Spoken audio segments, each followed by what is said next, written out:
अस्सलाम वालेकुम जी, कैसे हैं आप लोग? आई होप आप लोगों की ये ट्रेनिंग अच्छी जा रही होगी।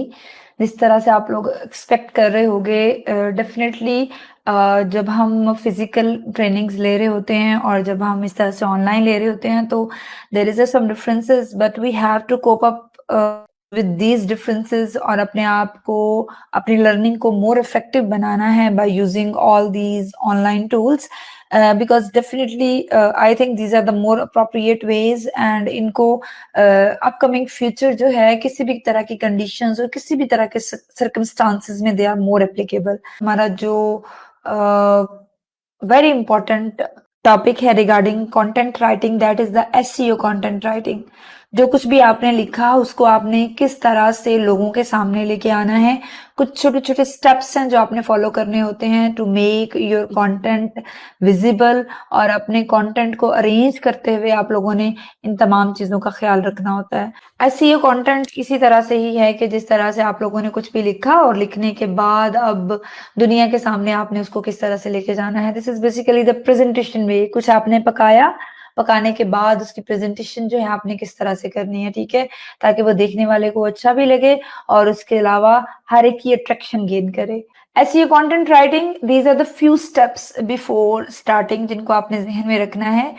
What is SEO? SEO refers to search engine optimization या ये प्रोसेस है of optimizing a website so that people can easily find it via search engines like Google. ठीक है, ये इसकी प्रॉपर डेफिनेशन है और डेफिनेशन इसका थोड़ा सा कॉन्सेप्ट आपके माइंड में क्लियर करती है कि जो भी आप लिख रहे हो और उसको इंटरनेट पे डाल रहे हो अब लोगों तक वो अप्रोचेबल कैसे होगा।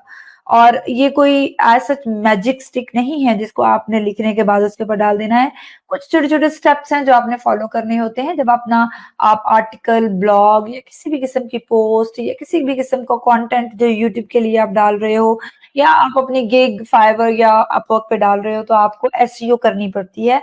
एसईओ बेसिकली बेस्ड करती है अपॉन द दीज 4 पॉइंट्स। ठीक है, इन these 4 पॉइंट्स में जो सबसे पहला पॉइंट है, this is the most important point, that is the keyword search. उसके बाद आता है keywords optimization, then content organization and after that it is the content promotion. अब कीवर्ड्स क्या हैं? कीवर्ड्स वो चीज है जिससे आप किसी भी चीज को जो है वो सर्च करते हो। फॉर एग्जाम्पल, जिस तरह हम लोग कल एग्जाम्पल ले रहे थे कि the different ways to improve your communication skills. ठीक है, तो communication skill is the keyword, is the main keyword. अब आपने थोड़ा सा नैरो होना है और आप उन वेज को सर्च कर रहे हो जो आपकी कम्युनिकेशन स्किल को बेटर करने के लिए यूज हो रहे हैं। तो आप कर सकते हैं different ways, unique ways to increase your communication skill, exciting some natural habits to some habits to increase your communication skills। Mean different तरह के आप लोग वर्ड्स जो हैं उनका इस्तेमाल कर सकते हैं जिनको लोग यूज करते हैं उस स्पेसिफिक टॉपिक को सर्च करने के लिए। दीज आर द कीवर्ड्स और इन कीवर्ड को आप जो है एक सॉफ्टवेयर है गूगल कीवर्ड प्लानर, उसको आप गूगल में जाके लिखेंगे गूगल कीवर्ड प्लानर तो आपके पास का लिंक आ जाएगा। उस वेबसाइट पे आप लोग जाएं, रजिस्टर हो, जिस टॉपिक के बारे में भी आप लिख रहे हैं उससे रिलेटेड कीवर्ड्स आपको वहां पर सारे मिल जाएंगे। तो जब आपने उसमें से कुछ इंपॉर्टेंट कीवर्ड्स पिक कर लीजिए। अब उन कीवर्ड्स को आपने कीवर्ड्स होता क्या है ये यहाँ पे देख लें, a word that act as a key, most searchable words regarding any topic। Most वहां पर आपको सर्च वॉल्यूम भी मिल जाएगा, उस सर्च वॉल्यूम के अगेंस्ट कितना कंपटीशन है ये सारा कुछ आपको जो है वो नजर आ जाता है। तो मोस्ट सर्चेबल आपने वहां से कीवर्ड्स पिक करने हैं जिन पे बहुत ज्यादा ट्रैफिक ऑलरेडी सोशल मीडिया पे मौजूद है, जिनको लोग मोस्टली सर्च कर रहे हैं और ट्रैफिक उन वर्ड्स के अगेंस्ट जा रही है। तो इस तरह से आपके वर्ड, आपका जो भी आपने पोस्ट किया हुआ है अपॉन द वेबसाइट और अपॉन द सोशल मीडिया, उन कीवर्ड्स के अगेंस्ट सर्च होके जो है उस सर्च बार में आ जाएगा। ठीक है, तो गूगल कीवर्ड प्लानर जो है, जिस तरह से यहां पर हम लिख लेते हैं, यहां पर गूगल कीवर्ड प्लानर, तो ये आ गया जी, ये है जी Google official Google keyword planner, इसको आप खोलेंगे। इसको आप खोलते हैं ना तो यहाँ पर जाकर आप जो इसमें हो जाएंगे, साइन इन कीजिए। साइन इन करने के बाद आपका इसमें अकाउंट बन जाएगा और अकाउंट बनने के बाद जिस टॉपिक पे भी आप लिख रहे हैं ना, कुछ इंपॉर्टेंट कीवर्ड्स जो हैं उनको पिक कर लीजिए। कीवर्ड्स पिक करने के बाद फिर आप जो है वो क्या करेंगे, आपने उन कीवर्ड्स ऑप्टिमाइज करने हैं। What is optimization? This is the best fit of the keywords in the blog.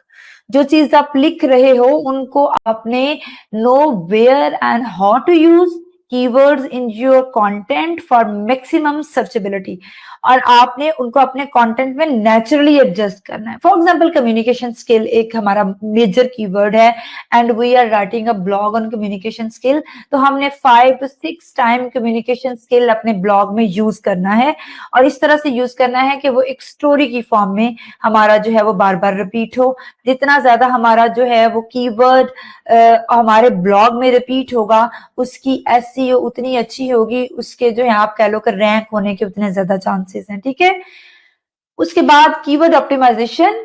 What is keyword optimization? This is the adjustment of your keyword in your blog। जितना अच्छा आप उसको उसमें एडजस्ट करेंगे, जितना natural way से adjust करेंगे, उतना ज्यादा वो नेचुरल लगेगा, अट्रैक्टिव लगेगा और उसके रैंक होने के चांसेस हो जाएंगे।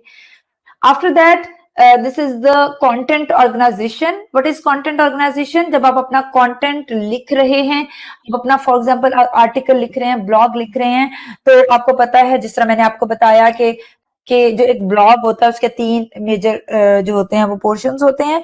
इंट्रोडक्शन होता है टॉपिक के बाद, और उसके बाद इसका एक मिड पोर्शन होता है, और उसके बाद उसका कंक्लूजन होता है। जो आपका इंट्रोडक्शन है वो एंगेजिंग होना चाहिए और उसके ऑलमोस्ट 50 वर्ड्स होने चाहिए, अट्रैक्टिव होना चाहिए। उसमें जो है आप कह लें कि आपने अपनी जान लगा देनी है, जितना अच्छा उसको बना सकते हैं बनाएं। ठीक है, बार बार एडिट करें, बार बार रीड करें। Re reading in the beginning बहुत इंपॉर्टेंट है to make your any kind of writing more approachable, more mature and more attractive and powerful. जितने ज्यादा आप री रीड करोगे ना, आपका माइंड उस टॉपिक को लेके खुलता जाएगा। ठीक है, with the passage of time आपको इतनी री रीडिंग और एडिटिंग की जरूरत फिर नहीं रहती। ठीक है जी, उसके बाद आपका आ जाता है उसी ब्लॉग का मिड पोर्शन। उस पोर्शन को 200 to 300 वर्ड्स होना चाहिए एक ऐसे ब्लॉग के लिए जिसकी टोटल लेंथ 500 to 600 वर्ड्स है। ठीक है, लेकिन इसी तरह से अगर आप 1000 वर्ड का ब्लॉग लिख रहे हैं तो आप इसी तरह से अपना जो वर्ड्स है उनको इंक्रीज करते जाएं। आपका जो मिड पोर्शन है that should be elaborate your introduction. जो इंट्रोडक्शन आपने लिखा है उसी की एक्सप्लेनेशन आपके मिड पोर्शन में होनी चाहिए, और एट द एंड आपने अपने ब्लॉग को कंक्लूड करना है। कंक्लूड करने के लिए अफेक्टिव होना चाहिए, कल भी मैंने बात की थी, लॉन्ग लास्टिंग होना चाहिए, और आप लोग कह लें कि एक वैल्यूएबल इमेज छोड़ना चाहिए upon the mind of the reader. यही वो पोर्शन है जिसको सबसे एंड पे आपके रीडर ने पढ़ा है, और यही वो पोर्शन है जिससे वो एक इफेक्ट लेके जाएगा। और कंक्लूजन या योर पॉइंट ऑफ व्यू जो होता है, जो आपके ब्लॉग को दूसरे के ब्लॉग से मुख्तलिफ बना रहा होता है, वो यही एक कंक्लूडिंग पॉइंट होता है। ठीक है, तो in the form of a story अपने कंटेंट को ऑर्गेनाइज कीजिए। जितना ज्यादा आपका कंटेंट स्मार्टली ऑर्गेनाइज हुआ होगा, उतना ज्यादा उसकी जो है वो रैंकिंग होगी। कुछ भी नहीं होता आर्टिकल, आपके उसको लिखने का स्टाइल है।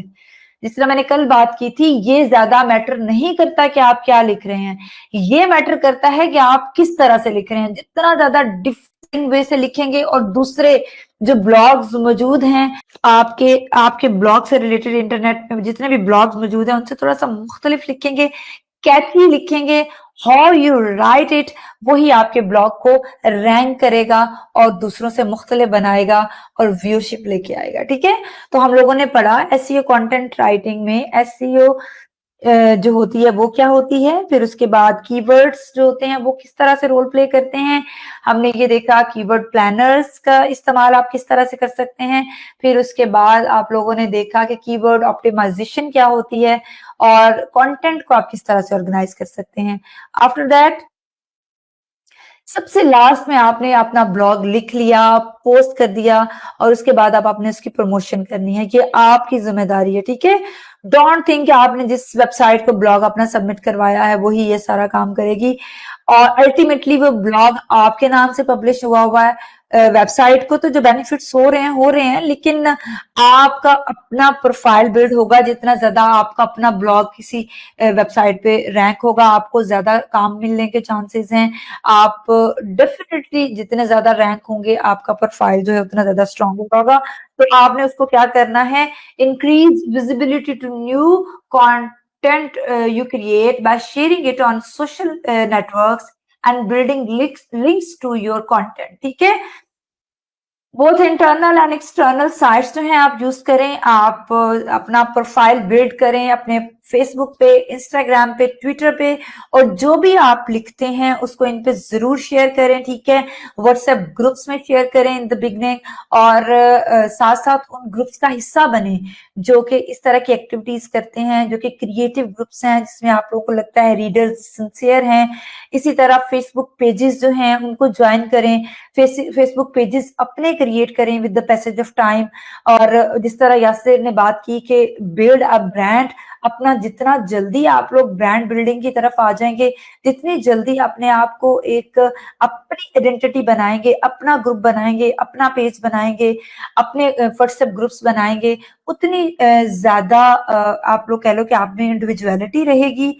लोग आपको as a brand, as a celebrity तस्वर करेंगे, और आपका भी माइंड आहिस्ता आहिस्ता इन चीजों को एक्सेप्ट करेगा, और एज अ ब्रांड और एज अ सेलिब्रिटी आपका भी बिहेव करने को दिल करेगा। ठीक है, तो सोशल मीडिया आपको एक्सेप्ट करता है, आपको प्लेटफॉर्म प्रोवाइड करता है कि आप एक छोटा सा ब्रांड अपने नाम से वहां पे इंट्रोड्यूस करवा सकते हैं, और इसके उस पे काम कर सकते हैं, और आपके लिए दरवाजे खुले हुए हैं। ठीक है, जब मैंने शुरू किया था, यासर ने मुझे प्रमोट किया, उन्होंने ही मुझे इस चीज की तरफ लेके आए। मेरा इन चीजों पे इतना बिलीव नहीं था, लेकिन क्योंकि वो इन सारी चीजों पे, सोशल मीडिया मार्केटिंग पे, सोशल मीडिया स्ट्रेटजीज पे काम कर रहे थे, तो उनको पता था कि ये कितनी बड़ी दुनिया है। ठीक है, अभी भी कोविड-19 की वजह से मैं थोड़ा सा इस पे फ्रीक्वेंटली काम करना शुरू हुई हूँ। यूनिवर्सिटी जॉब्स की वजह से मैं इस पे काम नहीं कर पा रही थी, लेकिन मेरा इंटरेस्ट इसमें बहुत ज्यादा है। हो सकता है इन द कमिंग फ्यूचर में अपनी जॉब स्किप कर दूं, बिकॉज मैं ये समझती हूँ कि ये एक ऐसी दुनिया है जिसको मुझे ज्यादा टाइम देना चाहिए, और इसमें अपना फ्यूचर जो है वो ज्यादा स्ट्रांग है, ज्यादा मर्जी से मैं प्ले कर सकती हूँ what I want to do. ठीक है, अब आप आते हैं एक दो टूल्स हैं जो मोस्टली यासिर ने आपसे शेयर कर लिए हैं, लेकिन यहाँ पर प्लेजरिज्म चेक करने के लिए टूल्स हैं। यहाँ पे मैं खोलती हूँ। ठीक है जी, यहाँ पे हमारे पास प्लेजरिज्म चेक करने के लिए ये बहुत बड़ा टूल है, और इसके बगैर आप कहीं पे भी कुछ भी नहीं पोस्ट कर सकते। आपको पता है कॉपीराइट्स में आ जाता है, हो सकता है आपके पूरे के पूरे अकाउंट्स इस एक एक्ट की वजह से ब्लॉक हो जाए। तो don't post anything which is plagiarized, या आपने उसको ऐसा कहीं से कॉपी किया हुआ है। क्या करना है आपने, ये लिख लीजिए स्मॉल SEO टूल्स। ठीक है, स्मॉल SEO टूल्स लिखेंगे ना, तो ये आ जाएगा आपके पास free plagiarism checker. Free plagiarism checker है, ऊपर वेबसाइट जरूर चेक कर लें, www.smalltools.com। ठीक है, यहाँ पर आप इसको क्लिक करेंगे। अब यहाँ पर ऑप्शंस हैं, ये देखें, copy and paste your text here to detect plagiarized content. अब मेरे पास ये एक आर्टिकल खुला हुआ है, इसका थोड़ा सा पोर्शन जो है 500 वर्ड्स एट अ टाइम आप इसमें पोस्ट कर सकते हैं।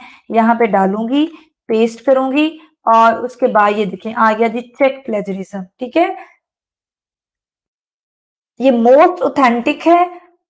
अब ये देखें जी, प्लेजरिज्म चेक हो रही है, 100% ये यूनिक है, 100% ये यूनिक है। अगर इसमें कुछ भी प्लेजराइज्ड पोर्शन होता तो वो यहाँ पर आ जाता, और यहाँ पर आपको वो लाइंस आ जानी थी कि ये वाला पोर्शन जो है ये प्लेजराइज है, ये वाली लाइन जो है ये प्लेजराइज है, ये वाली लाइन प्लेजराइज है, और उस लाइन को आपने जाके क्या करना था, दोबारा से रीराइट कर लेना था। ठीक है, और उन पे थोड़ा सा वर्क कर लेना था। दोबारा से आप जाके यहाँ पे पुट करेंगे तो आपका जो है आर्टिकल जो है वो चेक हो जाएगा कि आपका आर्टिकल जो है वो 100% जो है वो प्लेजरिज्म फ्री है। ठीक हो गया, यहां से आपने जो लिखना है उसको क्या करना है, उसकी प्लेजरिज्म चेक कर लेनी है। एक और बहुत इंपॉर्टेंट टूल है जी, कॉपी स्केप। ठीक है, copyscape.com, ये उसकी वेबसाइट है।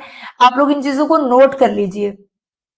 अपने पास नोट कर लीजिए और इसको आप लोगों ने अप्लाई करना है। यहाँ पर जाकर आप ये साइंटिफिक पाकिस्तान हमारी वेबसाइट है, कोई भी आर्टिकल आप लिखते हैं, ठीक है? कोई भी ये कौन चेक करती है? ये किसी भी कंपनी को आपने आर्टिकल सबमिट करवाया है ना, फॉर एग्जाम्पल हमारे प्लेटफॉर्म पे करवाया है, साइंटिफिक पाकिस्तान पे, तो हम क्या करेंगे, आपके आर्टिकल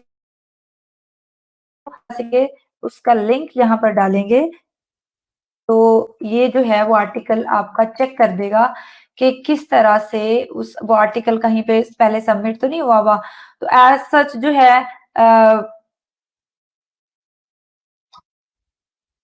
ये जो है आर्टिकल एज सच कहीं पे भी इस तरह से सबमिट नहीं हुआ हुआ, ठीक है? इस हेडिंग से, इस सारी डिस्क्रिप्शन के साथ ये कहीं पे भी सबमिट नहीं हुआ हुआ। अगर आपने कहीं से एज सच पूरा का पूरा आर्टिकल उठा लिया है, तो इस तरह से यहाँ पर आ जाएगा कि ये आर्टिकल जो है ना फलां वेबसाइट में जो है वो पहले से पब्लिश हुआ हुआ, ठीक है? तो आप लोगों ने इन 2 चीज़ों का जो है वो ख़्याल रखना है।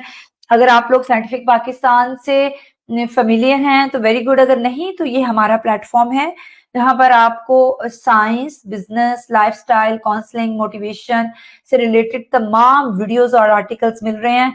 अभी हमारे जो हैं यहाँ पर फ्री सारे आप कह लो कि ब्लॉग राइटर्स हैं जो यहाँ पर लिख रहे हैं, हमें सबमिट करवा रहे हैं। They are doing your profile building, ठीक है? क्योंकि जब आप काम कर रहे होते हो ना तो ये एक बहुत बड़ा आपके लिए होता है कि आप लोगों को एक ऐसा प्लेटफॉर्म मिल सके जो आपके डाटा को एक्सेप्ट करे, उसको ऑथेंटिक समझे और एक ऑथेंटिक प्लेटफॉर्म पे उसको पब्लिश करे, ठीक है? तो फॉर यू पीपल जो कि लिखना चाह रहे हैं और अपनी प्रोफाइल बिल्ड करना चाह रहे हैं, यासिर ने आपको प्रोफाइल बिल्डिंग सिखाई कि इन द बिगनिंग आपको बहुत कुछ फ्री करना पड़ता है। वो बहुत कुछ फ्री आपका फ्री नहीं होता, वो आपका काम लेने में आपको हेल्प करेगा, वो आपके रेफरेंस के तौर पे यूज होगा, वो आप कहीं पे भी दिखा सकोगे, देखें इस प्लेटफॉर्म के लिए मैंने यहाँ लिखा है, फलां पर्सन के लिए मैंने काम किया है, फलां कंपनी के लिए मैंने काम किया है। तो वो आपको रेफरेंस बिल्डिंग में आपके काम आता है, आपकी प्रोफाइल बिल्डिंग में आपके काम आता है। यहाँ पर साइंटिफिक पाकिस्तान में आप एज अ ब्लॉग राइटिंग काम करेंगे, मिनिमम आपका 6 मंथ्स का जो है वो टाइम शेड्यूल होना चाहिए और आपके एटलीस्ट 10 ब्लॉग्स जो हैं वो पब्लिश होने चाहिए। तो हम आपको जो है वो एक सर्टिफिकेट देंगे।